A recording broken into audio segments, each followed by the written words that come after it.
A man once said his life changed the day he stopped staring at problems, not the day he got promoted, not the day he made more money, but the day he decided what deserved his attention.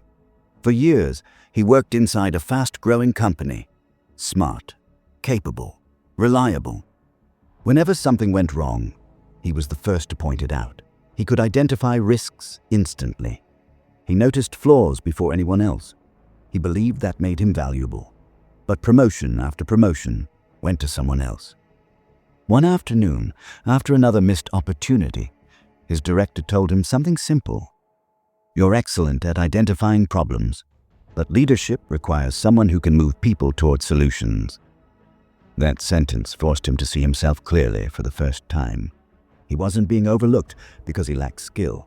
No, he was being overlooked because he had trained his mind to focus on what was broken instead of what could be built. Most people never realize this about themselves. They believe they are being realistic. They believe they are being careful. They believe they are being responsible. But often, they are simply reinforcing a habit of problem-focused thinking. Life will always contain difficulty. Deadlines will tighten. Plans will fail. People will disappoint you. Markets will fluctuate.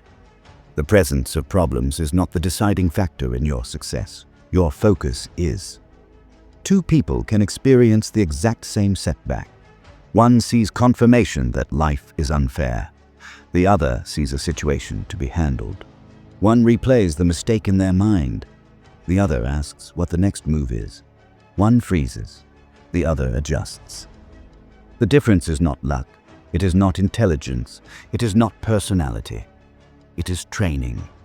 If your mind is repeatedly allowed to dwell on what is wrong, it becomes skilled at spotting what is wrong. If your mind is repeatedly directed toward finding solutions, it becomes skilled at generating options. Attention compounds. What you consistently focus on shapes how you interpret every future situation. Many people believe winning requires better circumstances. They wait for the chaos to settle before they act. They wait for clarity before making decisions. They wait for confidence before stepping forward. But confidence does not come first. Clarity does not come first. Calm does not come first. Training comes first. When you train your mind to look for solutions, something subtle begins to change. You stop feeling overwhelmed as easily. You stop reacting automatically. You begin to see movement where others see blockage. Winning in any situation does not mean everything goes your way. It means you refuse to let circumstances control your direction. It means when pressure rises, your thinking does not collapse. It means when others focus on what cannot be done, you search for what can. There will always be problems in your life. That is not something you can remove. But you can remove the habit of staring at them. You can shorten the time you allow negativity to occupy your attention. You can decide that after acknowledging the issue, your mind moves toward action. That decision, repeated daily, becomes discipline, and discipline, repeated long enough, becomes identity. In the next hour, you will not learn how to eliminate difficulty. Instead, you will learn how to shift your mental focus deliberately. You will learn how to interrupt reactive patterns. You will learn how to think clearly under pressure. And most importantly, you will learn how to build the identity of someone who naturally searches for solutions. Because the people who win are not the ones with fewer obstacles. They are the ones who have trained their minds to move forward anyway. Let's begin. Chapter 1. The moment you choose what to focus on. The high school basketball team was playing in the state championship. With less than a minute left on the clock, their best player missed an easy shot. The other team grabbed the rebound, scored, and suddenly the game was tied. The crowd went silent. As the players ran back down the court, you could see it on his face. The mistake replayed in his mind. He shook his head. His shoulders dropped. In that moment, he wasn't in the game anymore. He was in the past. During the timeout, the coach didn't yell. He didn't lecture. He simply looked at the player and said 2 words. Next play. That was it. Not don't mess up again. Not focus harder. Just Next play. The game resumed. The same player received the ball again. This time, instead of hesitating, he drove forward and passed to an open teammate who scored the winning shot. After the game, a reporter asked the coach why he trusted the same player after such a critical mistake. The coach answered, "Because the game is not won by the player who avoids mistakes. It's won by the player who recovers fastest." That moment captures something essential about focus. You cannot always control what happens, but you can control what you look at next. Most people lose not because of the mistake itself, but because they continue staring at it. They replay the argument. They replay the failed presentation. They replay the opportunity they missed. While they are mentally reliving the past, the present keeps moving without them. The mind is powerful, but it is easily captured. If you let it dwell on a problem longer than necessary, so it begins to magnify it. A small setback becomes a defining failure. A minor criticism becomes a personal attack. A temporary obstacle becomes proof that things will never improve. This is not because you are weak. It is because attention, when left unmanaged, follows emotion. The first discipline in training your mind to focus on solutions is understanding this. The longer you stare at the problem, the less energy you have for solving it. Consider another example. A young entrepreneur launched her first online business. She invested her savings into marketing, designed the website herself, and spent months preparing for launch day. When the product finally went live, sales were far below expectations. For 2 weeks, she did nothing but analyze what went wrong. She compared herself to competitors. She questioned her abilities. She imagined worst-case scenarios. Then one evening, a mentor asked her a direct question. "How long are you going to study the problem before you start building the solution?" That question shifted everything. She realized she had unconsciously chosen to focus on disappointment instead of adjustment. She had been measuring the gap instead of improving the system. Within a week, she made 3 changes: refined the messaging, improved the offer, and reached out directly to potential customers for feedback. Sales began to improve. The failure did not disappear, but her focus changed direction. That shift, from emotional rumination to constructive action, is the turning point in any situation. You must train yourself to recognize the exact moment when your mind begins to spiral. That moment is subtle.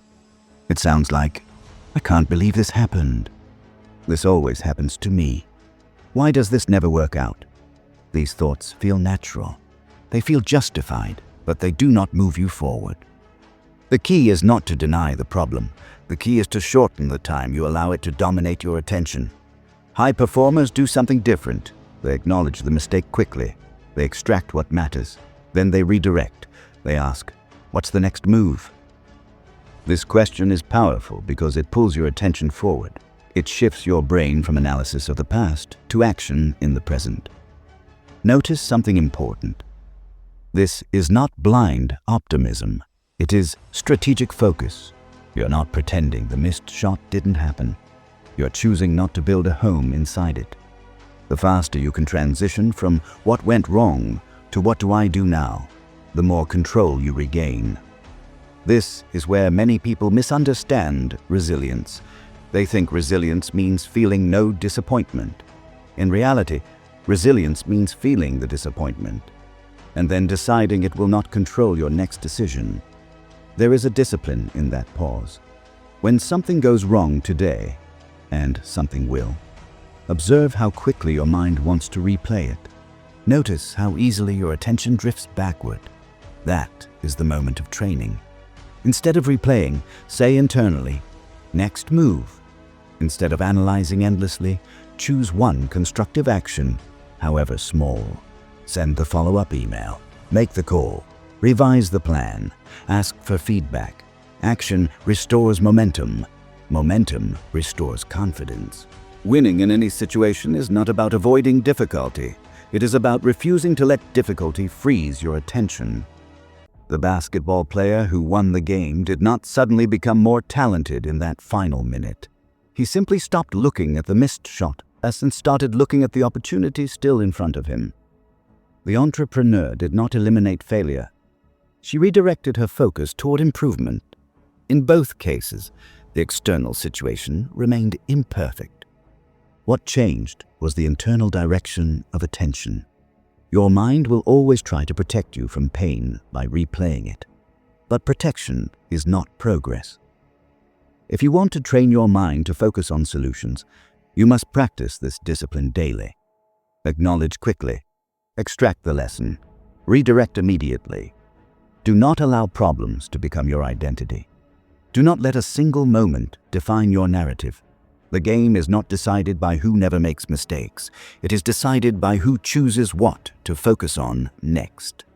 And that choice, repeated consistently, is the foundation of winning in any situation.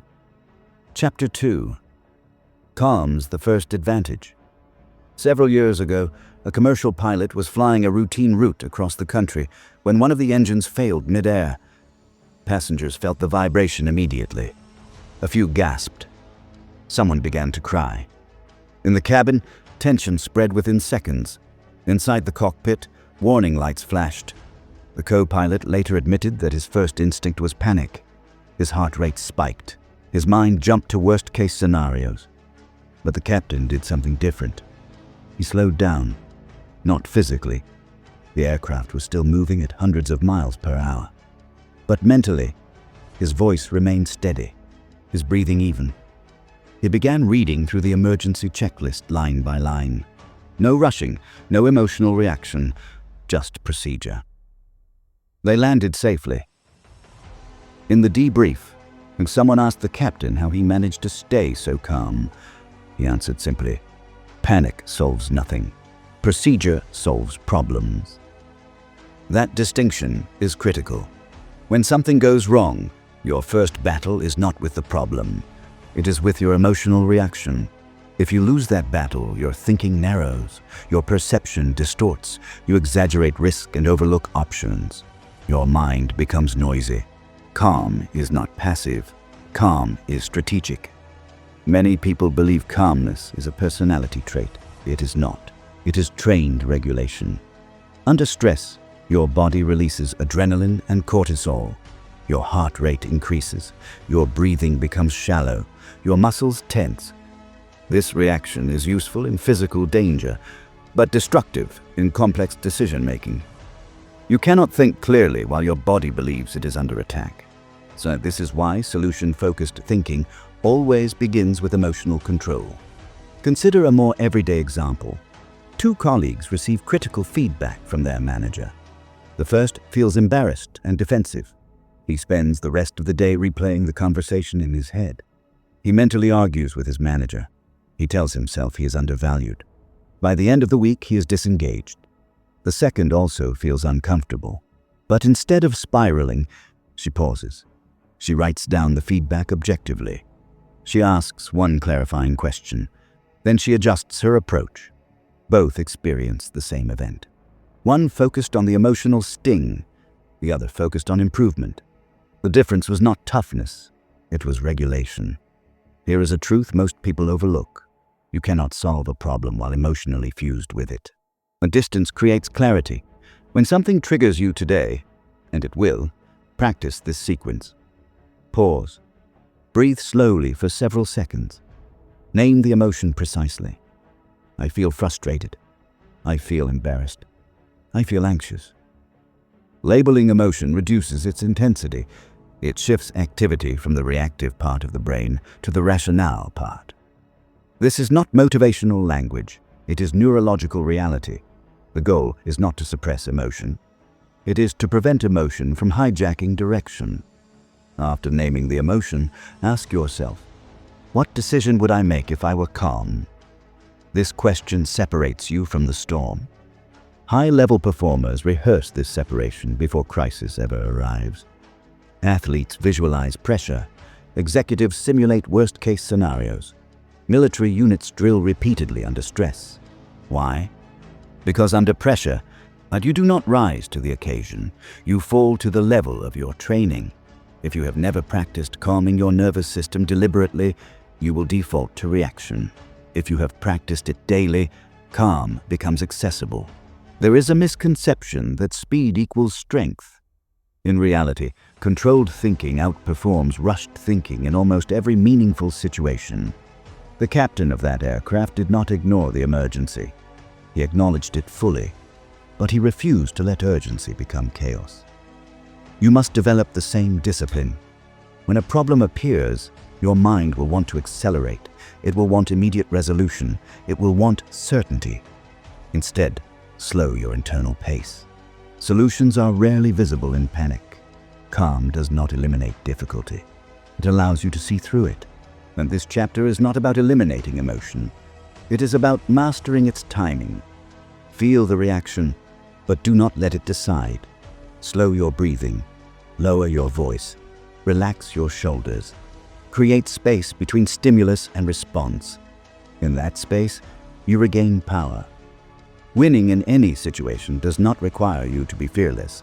It requires you to remain steady long enough to think clearly. Before strategy, before action, before adjustment, comes calm. And the person who controls their internal state controls the direction of the outcome far more often than the person who reacts impulsively. When pressure rises, remember the pilot. Panic solves nothing. Procedure solves problems. Calm is your first advantage. Chapter 3. The question that redirects your mind. A man lost his job after 15 years at the same company. No warning, no gradual decline. Just a short meeting with HR and a cardboard box for his belongings. On the drive home, his mind flooded with thoughts. How could they do this to me? What am I going to tell my family? At my age, who's going to hire me? By the time he pulled into his driveway, he had already constructed a future filled with failure. That night, an old friend called to check on him. After listening quietly, the friend asked one simple question. What skill does this force you to build? There was silence on the other end of the phone. That question did not deny the difficulty. It did not pretend the situation was easy, but it redirected attention. Instead of asking, "Why did this happen?" the man began asking, "What can I develop now?" Within weeks, he enrolled in a certification program he had postponed for years. Within months, he had not only found new work, but better work. Work aligned with skills he had neglected. The job loss was painful. But the question changed the trajectory. This is the power of directed inquiry. Your mind is always searching for answers. The problem is not that it searches. The problem is what you instruct it to search for. If you ask, "Why does this always happen to me?" your brain will compile evidence to support that narrative. If you ask, "What can I control right now?" your brain begins scanning for leverage. Questions are not neutral, they are commands. Every time something goes wrong, your internal dialogue determines the direction of your thinking. Now consider two athletes who both lose an important competition. The first asks, "Am I just not talented enough?" The second asks, "Where exactly did I lose the edge?" The first question attacks identity. The second question examines performance. One creates doubt. The other creates improvement. When you train your mind to focus on solutions, you must train the questions that follow adversity. There are three categories of questions: victim questions, blame questions, forward questions. Victim questions sound like, "Why me? Why is this unfair? Why does this always happen?" Blame questions sound like, "Who caused this? Who failed? Who is responsible for my setback?" Neither category moves you forward. Forward questions sound different. What is still within my control? What is the smallest next move? What does this situation require from me? Forward questions create motion. Motion reduces helplessness. Helplessness is what keeps people mentally trapped in problems. You cannot always change the event, but you can change the inquiry. There was a young manager who struggled with team performance. Deadlines were missed repeatedly. Morale was low. She initially responded with frustration. "Why can't they get this right?" she thought. "Why am I surrounded by incompetence?" But after reflection, she shifted the question. What clarity am I failing to provide? That single shift moved her from frustration to responsibility. She clarified expectations. She simplified processes. She held more direct conversations. Performance improved. The team had not changed overnight. Her focus had. The moment you ask a better question, your mind begins searching differently. This is not positive thinking. It is cognitive redirection. The brain is a pattern detection system. It seeks coherence. When you ask a question, it works relentlessly to find an answer. If you train yourself to ask forward questions consistently, solution-oriented thinking becomes automatic. When facing difficulty today, try this framework. First, acknowledge the reality of the situation. Do not minimize it. Second, identify what is outside your control. Release it deliberately. Third, ask one forward question. What action reduces this problem by even 1%? 1% matters. A small reduction in chaos creates momentum. Momentum builds confidence. Confidence reinforces action. And action reshapes outcomes. Winning in any situation rarely begins with a dramatic breakthrough. It begins with a disciplined question. The man who lost his job could have spent months replaying injustice. Instead, he chose inquiry. The athlete could have doubted his ability. Instead, he analyzed his edge. The manager could have blamed her team. Instead, she examined her leadership. Each time, the situation remained difficult, but the question redirected attention. When something goes wrong next, and something will, notice your first internal question. If it pulls you backward, replace it. Ask, what now? What can I build from this? What is my move? The mind obeys the direction you give it. Train the direction carefully, because the quality of your questions determines the quality of your solutions. And the quality of your solutions determines whether you win, not just once, but repeatedly, in any situation. Chapter 4. Action ends the spiral. A software developer once spent 6 months planning a product that never launched. He had spreadsheets, market research, branding concepts, a detailed roadmap, every possible risk mapped out in advance. But he kept delaying. There's still one feature missing. The timing isn't perfect. The market might not respond well. He believed he was being strategic. In reality, he was protecting himself from discomfort. Meanwhile, a friend of his launched a far simpler version of a similar idea. It wasn't polished, it wasn't perfect, it had flaws, but it was live. Within weeks, the friend had feedback. Within months, improvements. Within a year, traction. The difference was not intelligence, it was movement. There is a hidden danger in focusing on problems too long. Analysis becomes avoidance. And the mind convinces you that thinking is progress. But thinking without action often reinforces fear. When you train your mind to focus on solutions, you must understand this clearly. Solutions reveal themselves through motion, not contemplation. Overthinking feels productive because it gives the illusion of control. You are working on it. You are evaluating. You are considering options. But the longer you stay in your head, the heavier the problem feels. Action changes that. When you take even a small step, the brain shifts from speculation to engagement. Fear loses intensity. Uncertainty becomes data. Consider a simple example. Someone wants to improve their health. They research diet plans for weeks. They watch videos. They compare strategies. They debate which method is optimal. But they never start. And the problem, I'm not in shape, grows larger in their mind. Another person chooses a simple starting point, a daily 20-minute walk. No complicated plan, no perfect system. Within days, the second person feels progress. Within weeks, momentum builds.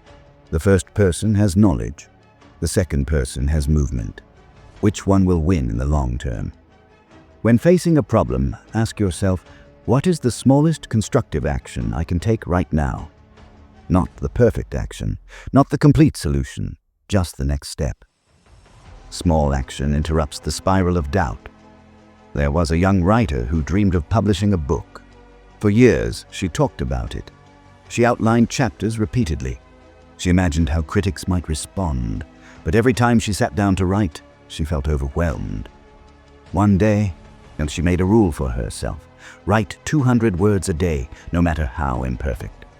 200 words felt small, almost insignificant, but in 5 days, she had 1,000 words. In a month, she had 6,000. Within a year, she had a manuscript. The problem had not disappeared. The fear of criticism still existed. But action transformed the scale of the challenge. Momentum reduces fear because it shifts identity. When you act, you stop seeing yourself as someone stuck with a problem. You begin seeing yourself as someone working on a solution. That identity shift matters. Many people wait for confidence before acting. In reality, confidence follows evidence, and evidence is produced by action. This does not mean acting recklessly. It means understanding that clarity emerges through engagement. When something goes wrong, your mind may say, "I need more time to think. I need to feel ready. I need certainty." But readiness often comes after the first move, not before it. In high-pressure environments, business, sports, crisis response, decisive movement often outperforms flawless planning. Not because planning is unimportant, but because delay compounds hesitation. The developer who never launched stayed safe, but stagnant. The friend who launched imperfectly gained feedback and growth. The writer who committed to small daily output transformed a dream into progress. All three faced uncertainty. Only one group chose action. If you want to train your mind to focus on solutions, create a discipline. When confronted with a problem, spend limited time analyzing. Then decide on one measurable action. Execute it. Review the result. Adjust. Repeat. This loop prevents mental paralysis. It teaches your brain that problems are not walls. They are signals for movement. Winning in any situation is rarely about dramatic breakthroughs. It is about refusing to remain idle in the face of difficulty. Action does not guarantee immediate success, but inaction guarantees stagnation. The moment you take responsibility for the next move, however small, you shift from being controlled by the problem to influencing the outcome. You do not need to eliminate fear completely. You need to move while it is present. The spiral ends when motion begins. And the person who consistently chooses motion develops something far more powerful than optimism. They develop capability. Capability builds confidence. Confidence sustains focus. And sustained focus on forward movement is what separates those who stay stuck from those who win, even when circumstances are uncertain. When the next problem appears, remember this: do not wait for clarity. Create it through action. Chapter 5. The habit of complaining versus the discipline of building. A group of friends met every Friday evening at the same cafe. They talked about work, about the economy, about how difficult everything had become. They complained about rising costs, about management, about competition, about how unfair the system was. One of them usually stayed quiet. He listened, he nodded. Sometimes he agreed, but he rarely stayed long. After a few months, something changed. While the others continued discussing how hard it was to get ahead, he began studying investment strategies at night. While they debated market instability, he quietly adjusted his spending, saved aggressively, and started a small side project. 5 years later, the contrast was clear. 3 of them were still explaining why progress was impossible. One of them had built something. The difference was not intelligence, it was focus. Complaining feels productive because it releases tension. It gives you a temporary sense of control. When you talk about what's wrong, you feel validated, you feel heard, but complaining has a hidden cost. It reinforces the identity of someone who reacts instead of someone who builds. When you repeatedly articulate problems without pairing them with action, your brain strengthens a pattern. Notice difficulty, express frustration, remain stationary. Over time, that pattern becomes automatic, and what becomes automatic becomes identity. There is nothing wrong with acknowledging frustration, but there is a difference between acknowledging and dwelling. Acknowledging says, "This is difficult." Complaining says, "This is impossible." Acknowledging creates clarity. Complaining drains energy. Now consider a workplace scenario. An employee feels overlooked for promotion. He vents daily to co-workers about favoritism and unfair leadership. Each conversation reinforces his frustration. Each complaint strengthens the narrative that he is powerless. Another employee feels similarly overlooked. She expresses disappointment privately, but then asks herself, "What skill would make me undeniable?" She requests feedback. She develops measurable results. She expands her responsibility voluntarily. The first employee builds resentment. The second builds leverage. Both started with the same obstacle. Only one focused on building. Complaining keeps your attention locked on the obstacle. Building shifts your attention toward influence. When you train your mind to focus on solutions, you must reduce unproductive complaint. And try this discipline. For the next 24 hours, notice every time you are tempted to complain, out loud or internally. When the urge appears, pause and ask, what action would make this complaint unnecessary? If the answer is none, then release it. Not every inconvenience requires energy. If the answer is something, take one step immediately. This practice exposes how often complaining substitutes for action. There is another danger in habitual complaint. It attracts the same mindset. Negativity compounds socially. When you speak constantly about what cannot be done, you surround yourself with people who reinforce that belief. Over time, possibility shrinks. On the other hand, people who focus on solutions tend to gravitate toward others who do the same. Focus shapes environment. Environment reinforces focus. And a young athlete once blamed poor equipment, weak teammates, and biased referees for repeated losses. His coach listened patiently before saying, "If everything around you is the problem, you have removed your power." That statement changed him. He began asking, "What can I improve regardless of the circumstances?" Within a season, his performance improved dramatically.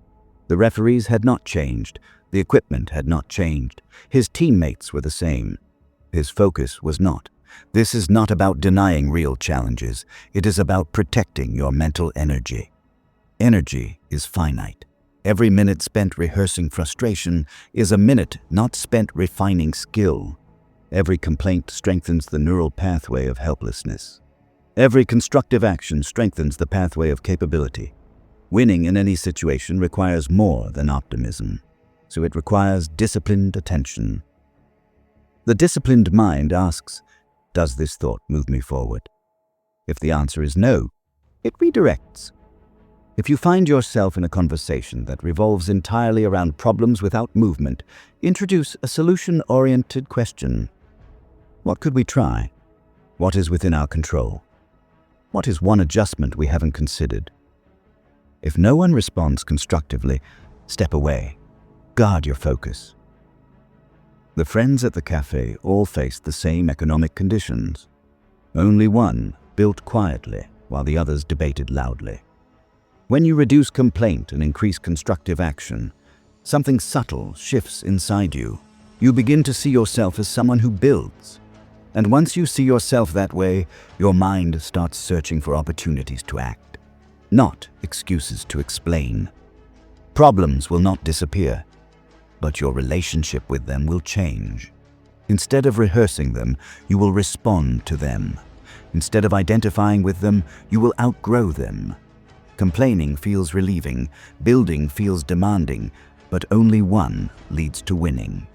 And the person who consistently chooses to build becomes the one who moves forward, even when circumstances remain imperfect. There is another layer to this discipline that most people overlook. Complaining does not only drain your energy, it conditions your perception. When you repeatedly verbalize what is wrong, your brain becomes highly efficient at spotting what is wrong. It begins scanning automatically for flaws, unfairness, and inconvenience. Over time, you don't even realize you're doing it. It feels like clarity. It feels like awareness, but it is selective awareness. If you walk into a room trained to notice problems, you will find them. If you walk into the same room trained to notice leverage, you will find that instead. Your focus determines what becomes visible. A business owner once faced a sudden loss of a major client. His initial reaction was frustration. He listed everything that had gone wrong: the contract terms, the communication issues, the instability of the market. Then he stopped himself and asked a harder question. If this client leaving forces me to improve something, what is it?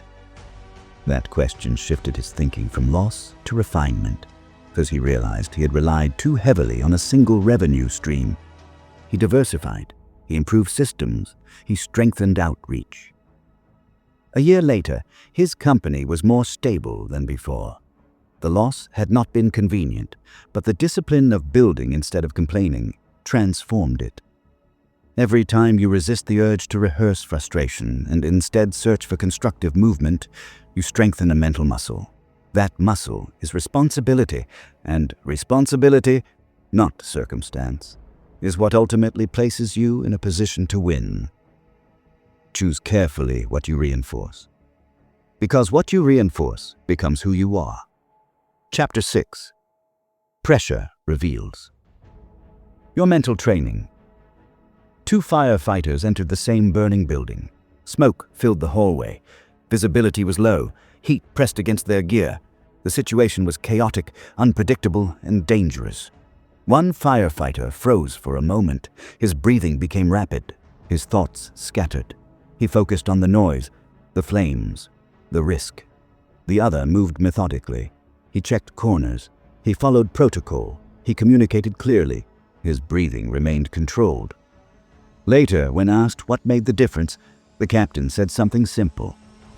Under pressure, you don't become your best self.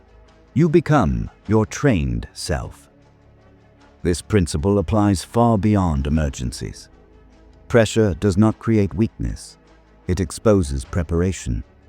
When circumstances intensify, your mind does not invent a new way of thinking, but it defaults to the patterns you have practiced repeatedly.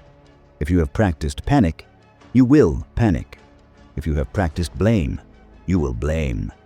If you have practiced avoidance, you will avoid.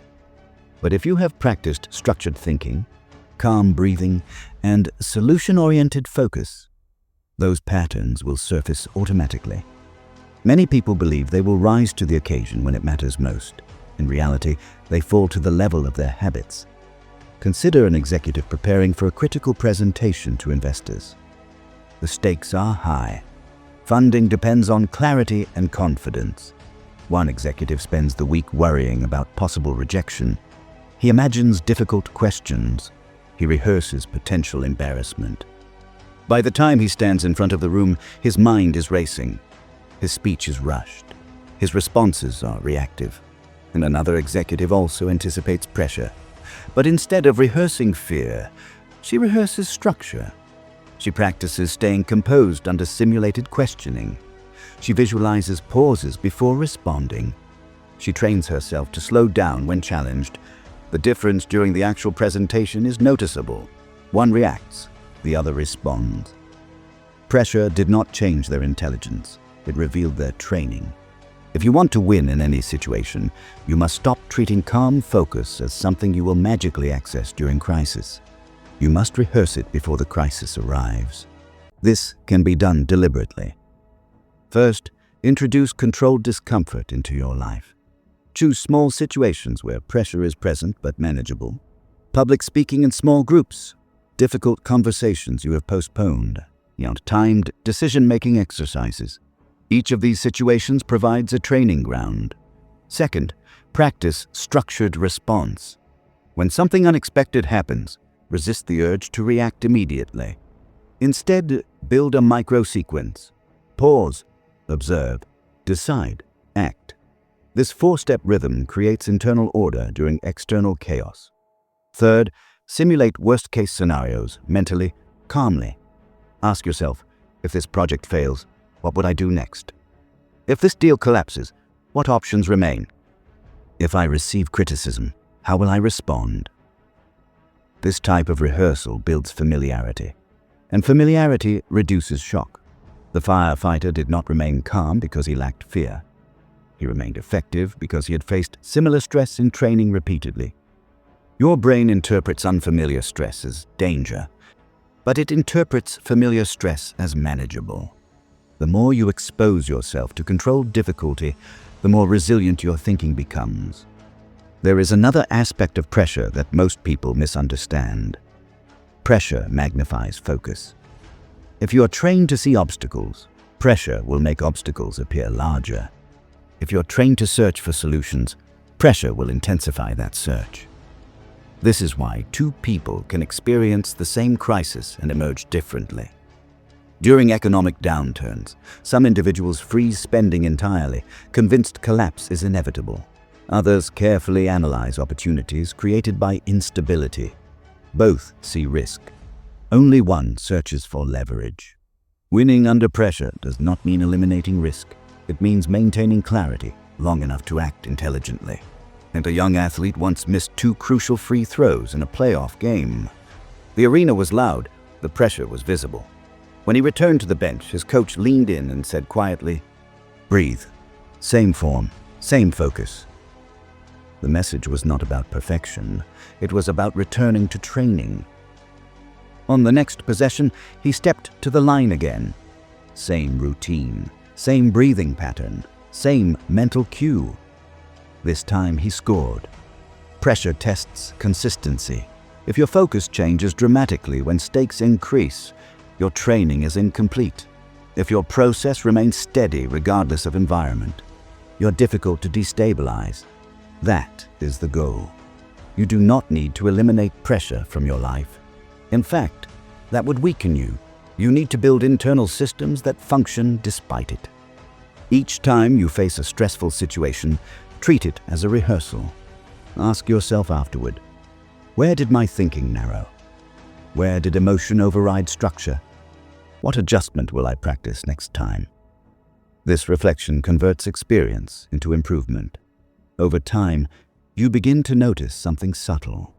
Situations that once overwhelmed you now feel manageable. Conversations that once intimidated you now feel structured. Problems that once paralyzed you now feel solvable. Not because the world has become easier, but because your mental training has strengthened. Winning in any situation does not require perfect control of external forces. It requires disciplined control of internal processes. Pressure reveals what you have practiced. So practice deliberately. Practice breathing before reacting. Practice thinking before speaking. Practice structure before improvisation. When chaos arrives, and it will, you will not depend on hope. You will depend on training. And training, repeated consistently, becomes confidence. Confidence becomes steadiness. Steadiness becomes advantage. And advantage, under pressure, is often the difference between those who collapse and those who win. Chapter 7. Discomfort is the training ground for solution thinking. A man avoided one conversation for nearly 2 years. It was a conversation with his business partner about declining performance, unclear roles, and growing tension. Every time he thought about addressing it, he told himself it wasn't the right moment. It will fix itself. Things aren't that bad. I don't want to create conflict. But the problem did not shrink. It grew. Resentment increased. Performance declined further. Small misunderstandings turned into silent frustration. Finally, after a particularly tense meeting, he decided he could no longer delay it. He scheduled the conversation. It lasted 30 minutes. Roles were clarified. Expectations were reset. Frustrations were aired respectfully. Solutions were identified. When it ended, Tony felt something unexpected: relief. The problem that had occupied his mind for 2 years dissolved in half an hour. The obstacle was never as large as his avoidance made it. This is one of the most overlooked truths about focus. Avoidance magnifies problems. Confrontation reduces them. When you train your mind to focus on solutions, you must also train it to tolerate discomfort. Most people do not struggle with intelligence. They struggle with discomfort. They avoid hard emails. They delay difficult conversations. They postpone bold decisions. They escape challenging tasks. And every time they avoid, the mind learns a pattern. Discomfort equals danger. Over time, even minor challenges trigger hesitation. But discomfort is not danger. Discomfort is growth attempting to happen. When you consistently step into manageable discomfort, you teach your brain something powerful. I can handle this. That belief reshapes how you interpret problems. Consider a young professional afraid of public speaking. Every time she was asked to present, she declined if possible. Her mind told her she was just not built for it. The more she avoided speaking, the more intense the fear became. One day, she made a decision. She would volunteer for small presentations. 5 minutes at team meetings. The first time, her voice shook. The second time, she felt slightly steadier. After several repetitions, the fear diminished. The external world did not change. Her tolerance for discomfort did. And with increased tolerance came confidence. Solution thinking requires the same discipline. When you encounter a problem that makes you uncomfortable, your instinct may be to distract yourself and scroll, delay, reframe the task as less urgent. But each time you choose avoidance, you reinforce fragility. Each time you choose engagement, you reinforce strength. There is a principle at work here. The more frequently you expose yourself to voluntary discomfort, the less reactive you become to involuntary difficulty. Athletes understand this. They train beyond comfort so competition feels manageable. Entrepreneurs understand this. They make uncomfortable calls so negotiation becomes natural. Leaders understand this. They initiate hard conversations so conflict does not control them. Discomfort is not an obstacle to winning. It is preparation for it. When a problem appears, ask yourself, am I avoiding this because it is impossible or because it is uncomfortable? That distinction matters. Impossible problems require strategy. Uncomfortable problems require courage. Courage is built through repetition. Start small. Send the email you've been postponing. Have the conversation you've been rehearsing mentally. Begin the project you've been overthinking. You do not need to eliminate fear before acting. You need to act while fear is present. This practice builds something deeper than motivation. It builds resilience. Resilience is not loud. It is not dramatic. It is the quiet confidence that comes from repeatedly doing difficult things voluntarily. There was a distance runner who trained in all weather conditions, rain, wind, cold. While others waited for perfect mornings, he laced up regardless. When race day arrived under harsh conditions, he did not complain. He smiled. The discomfort was familiar. That familiarity gave him an edge. The same applies to mental training. If you only operate when conditions are ideal, any disruption feels overwhelming. If you regularly choose controlled discomfort, disruption feels manageable. Over time, you begin to notice something subtle. Tasks that once felt intimidating now feel routine. Conversations that once triggered anxiety now feel structured. Problems that once paralyzed you now feel solvable. Not because life has softened, but because you have hardened appropriately. There is also an identity shift embedded in this process. When you consistently face discomfort, you stop seeing yourself as someone fragile. You begin seeing yourself as someone capable. That identity changes your focus automatically. Instead of asking, how do I avoid this? You begin asking, how do I handle this? That is the language of a problem solver. Discomfort trains attention. It teaches you to remain present instead of escaping mentally. It teaches you to think instead of react. It teaches you to build instead of complain. And most importantly, it reduces the emotional weight of future challenges. The man who delayed the conversation for 2 years learned something important. The fear was always worse than the reality. When he faced it, he not only solved the issue, he trained himself to confront future discomfort earlier. That is growth. Winning in any situation is not about having fewer difficult moments. It is about reducing the delay between discomfort and action. The shorter that delay becomes, the more momentum you generate.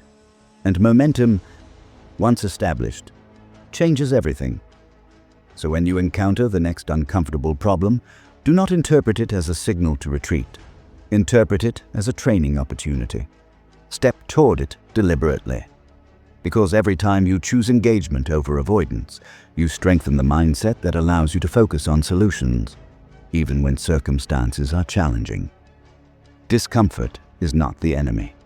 It is the gym where solution thinkers are built. There is one more layer to understand about discomfort. Most people wait until a problem becomes urgent before they confront it.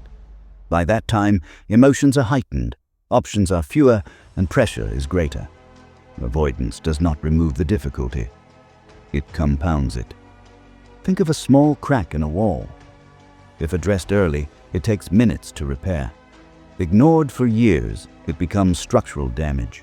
See, the same is true for conversations, habits, finances, and health. The longer you delay, the heavier the task feels, and the heavier it feels, the more your mind resists it. This is why solution-focused individuals develop a simple rule. Handle small discomfort quickly. They reply to the message instead of postponing it. They clarify misunderstandings early. They adjust strategy before decline becomes collapse. Speed of engagement prevents escalation. Over time, this habit changes your baseline confidence. You trust yourself to act. You trust yourself to face tension. You trust yourself not to hide from necessary difficulty.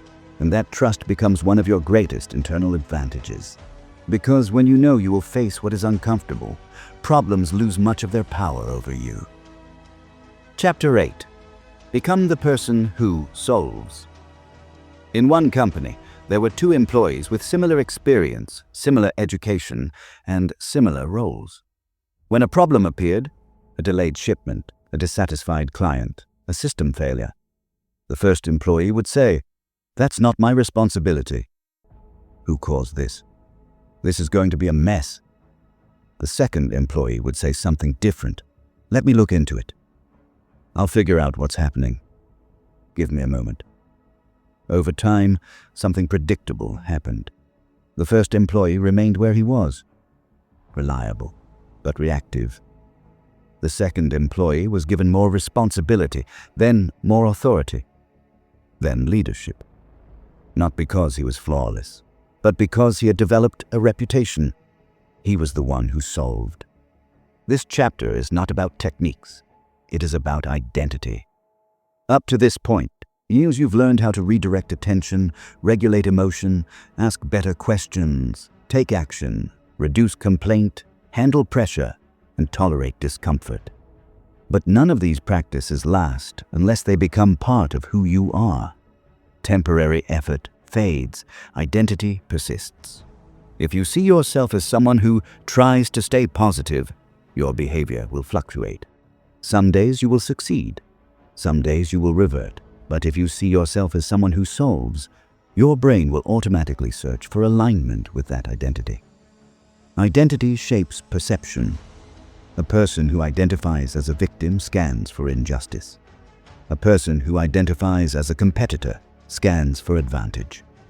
A person who identifies as a builder scans for opportunity.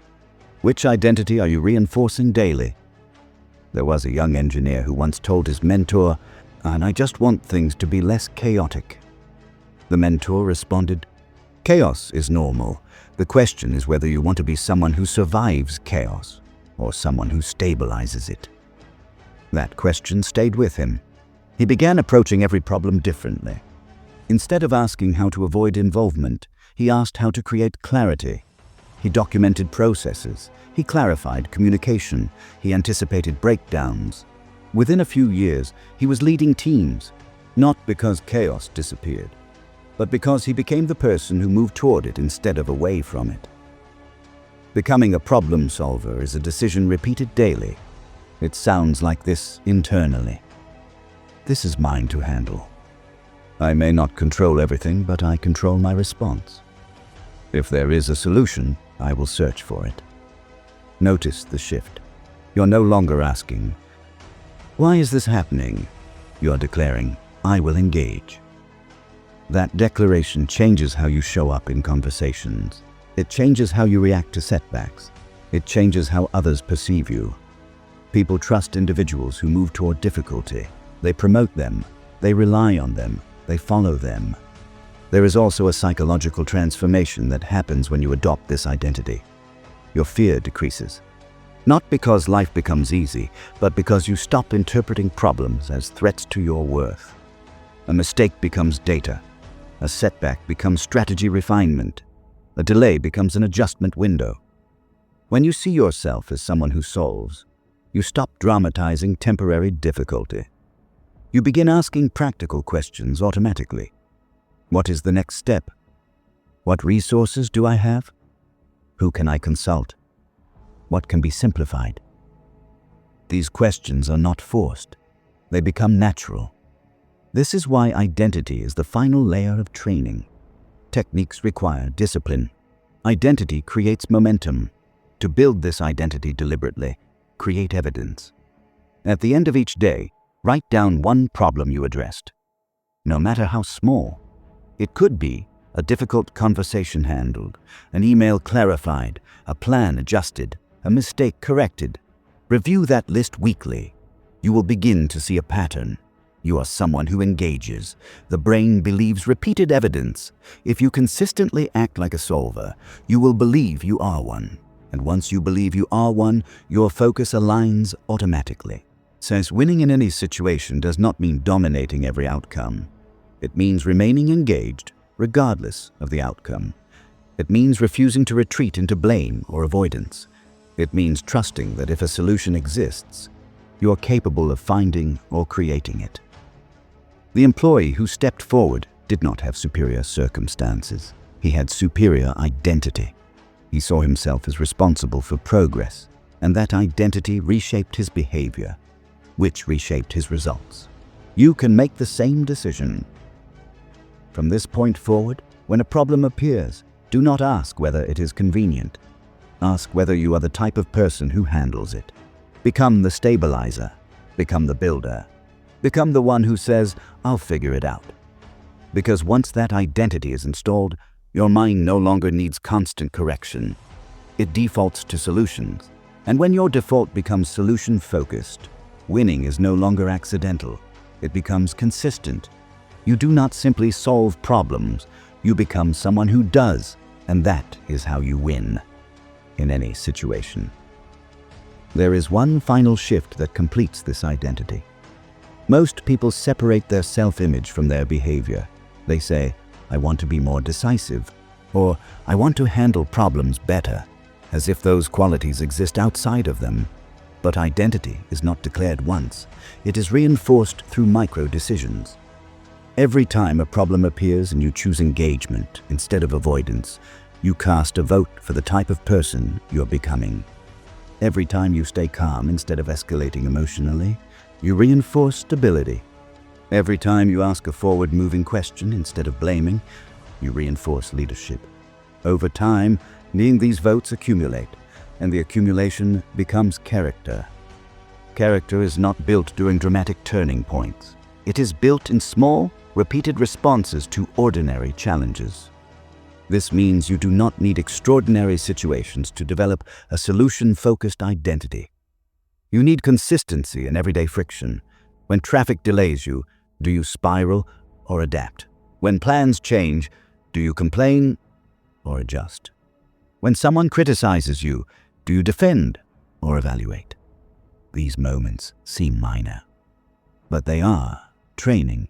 The person who wins in major situations is almost always someone who practiced discipline in minor ones. If you want to lock in this identity, create one simple rule. Problems are signals for engagement, not for emotion, not for retreat, for engagement. You say it internally when something goes wrong. This is where I step forward. Eventually, that phrase will no longer feel like effort. It will feel natural. And when it becomes natural, you will notice something powerful. You no longer wait to feel ready. You no longer wait for ideal conditions, you move. And the person who moves consistently, even imperfectly, becomes extremely difficult to stop.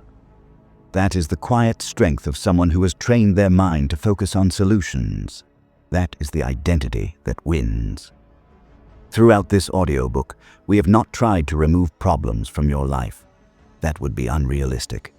Instead, we have trained something far more powerful: your direction of attention. Because the truth is simple. Problems are constant. Pressure is constant. Uncertainty is constant. What is not constant is your focus. Now, as you have seen how a single moment of redirection can change an outcome. A basketball player choosing the next play. A pilot choosing procedure over panic. A professional choosing action over complaint. A leader choosing responsibility over blame. The situations were different. The pattern was the same. Winning in any situation does not mean dominating every environment. It means maintaining internal control long enough to respond intelligently. You now understand something most people never fully grasp. Your mind is not neutral. It becomes what you train it to notice. If you repeatedly focus on obstacles, your perception sharpens around limitation. If you repeatedly focus on leverage, your perception sharpens around possibility. The difference compounds over time. Small shifts in attention create small changes in behavior. Small changes in behavior create consistent progress. Consistent progress builds identity. Identity determines trajectory. This is not dramatic, it is disciplined. And discipline is what separates those who remain reactive from those who remain steady. Remember the core principles. Acknowledge quickly. Redirect deliberately. Act constructively. Engage discomfort. Regulate emotion. Adopt the identity of a solver. These are not motivational slogans. They are practices. You will still encounter setbacks. You will still face criticism. You will still experience uncertainty. But instead of being consumed by those moments, you now have structure. When something goes wrong, you will ask, what is the next move? What is within my control? What action reduces this problem even slightly? When pressure rises, you will slow down internally instead of speeding up emotionally. When discomfort appears, you will interpret it as training instead of threat. And when others hesitate, complain, or retreat, you will move forward calmly. That is an advantage, not because you are louder, not because you are more aggressive, but because you are more disciplined. There is a powerful shift that happens when you stop asking whether life is fair and start asking how you will respond. You reclaim authority over your direction, and direction is what determines outcome. Most people spend years trying to improve their circumstances without improving their focus. They change jobs, they change cities, they change relationships, but they carry the same untrained attention into each new situation. Nothing truly changes. Real transformation begins internally. When you train your mind to search for solutions automatically, you become difficult to destabilize. A missed opportunity becomes feedback. A delay becomes preparation. A challenge becomes refinement. You no longer interpret every obstacle as a verdict on your potential. You interpret it as a task, and tasks can be handled. Before we close, here is a simple 3-day challenge. Day 1. Notice every time your mind begins to dwell on a problem. Shorten the dwell time intentionally. Day 2. Take immediate action on one issue you have been postponing. Day 3. In one stressful situation, focus entirely on calm structure rather than emotional reaction. 3 days will not transform your life completely, but they will begin installing a new pattern. Repeat that pattern for 30 days. You will not feel dramatic change overnight. What you will feel is steadiness. Steadiness becomes confidence. Confidence becomes clarity. Clarity becomes consistent action. And consistent action is what wins. You do not need fewer problems. You need better training. Life will continue to test you. Deadlines will tighten. Expectations will rise. People will disagree. Circumstances will shift. But you will no longer ask, why is this happening to me? You will ask, how do I handle this? That single shift is the difference between feeling controlled and being in control. The people who succeed in unpredictable environments are not the ones who avoid difficulty. They are the ones who remain composed inside it. Train your mind daily. Guard your attention. Choose your focus deliberately, because the person who controls their focus controls their direction, and the person who controls their direction wins in any situation.